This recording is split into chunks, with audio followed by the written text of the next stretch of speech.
Уважаеми господин Желязков, уважаеми господин Николов, уважаеми брати Домощиеви, уважаеми господин Балев, уважаеми областни управители. Аз по причина, че съм свързан прекалено дълго с пристанищата в България, повече от 20 години, може да ме критикувате, че не сме свършили много неща, ама и много свършихме. Разходих се днеска да видим какво сме направили последните 20 плюс години.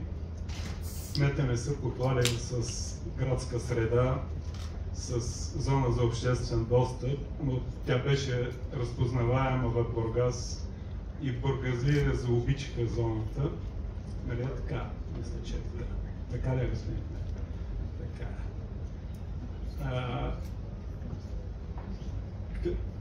Това, което видяхме, прекалено изчерпателно показва какво са направили концесионерите на терминал Изток и на терминал Запад. Но аз ще се върна 25 години назад във времето, когато за първи път заговорихме за пристанищна реформа. Тогава се появи модела на Лендфлорд, да разделим собствеността от оперирането. Много поддържахме тази идея. Имаше и плевели, които отричаха, че това е възможно да се случи. Към днешна дата ние виждаме ясно, че пътят е бил правилен. С публичното частно партньорство, с проекта, който ние откриваме към днешна дата, виждаме инвестиция, частна инвестиция, подкрепена с европейско финансиране, но също имаше и инвестиция от страна на държавата в лицето на Държавно предприятие пристанищна инфраструктура с драгирането за постигането на проектните дълбочини от 15, минус 15,5 метра.